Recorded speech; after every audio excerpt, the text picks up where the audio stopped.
Hello guys, আমি প্রতীক financial market expert পেজে আপনাদের জানাই খুব স্বাগতম। তো বন্ধুরা, আজকের দিনে মার্কেট বন্ধ হওয়ার ঠিক আগেই একটা বড় খবর এসেছে। এই খবরটি অনেকের দৃষ্টিকোণ থেকে গুরুত্বপূর্ণ এবং এই খবরটি এসেছে এইচডিএফসি ব্যাংকের পক্ষ থেকে। 19শে জুলাই এই দিনটি কোম্পানি শুধু কোয়ার্টার 1 রেজাল্টই আনবে না, বরং তাদের ইতিহাসে প্রথম বোনাস ইস্যু করার সিদ্ধান্ত কনসিডার করেছে। হ্যাঁ, কনসিডার শব্দটি গুরুত্বপূর্ণ, মানে নিশ্চিত কিছু না। এই বোর্ড মিটিংয়ে আলোচনা হবে। এইচডিএফসি ব্যাংক কখনো বোনাস দেয়নি। আপনি ইতিহাস ঘেঁটে দেখবেন বোনাস সংক্রান্ত কোনো তথ্য নেই। হ্যাঁ, স্প্লিট দিয়েছে 2011 সালে 10:2, 2019 সালে 2:1। এখন ফেস ভ্যালু হয়ে গেছে 1, আর এর নিচে যাওয়া সম্ভব নয়। তাই স্প্লিট আর হবে না, এখন সম্ভবত বোনাস দেওয়া সম্ভব। সাথে আরও একটি কথা এসেছে যে কোম্পানি স্পেশাল ইন্টারিম ডিভিডেন্ডও কনসিডার করবে। অর্থাৎ 19শে July quarter 1 result, bonus consideration, special interim dividend consideration, এই তিনটি বিষয় নিয়ে আলোচনা হবে। স্পেশাল ডিভিডেন্ড কেন?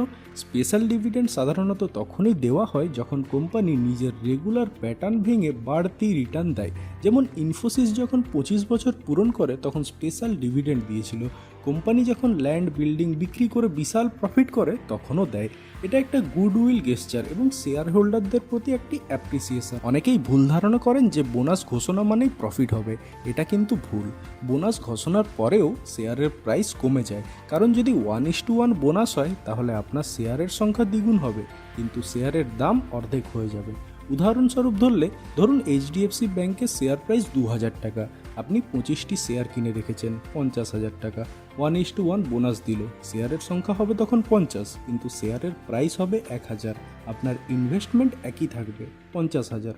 তাই অনেকে ভাবে যে শেয়ার দ্বিগুণ হয়ে গেছে মানে 25টি বিক্রি করে দিই। এই চিন্তা ভুল। তাহলে বোনাস দেওয়া হয় কেন?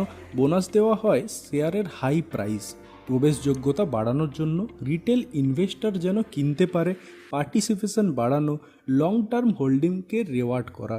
যেমন উইপ্রো 13-14 বার বোনাস দিয়েছে।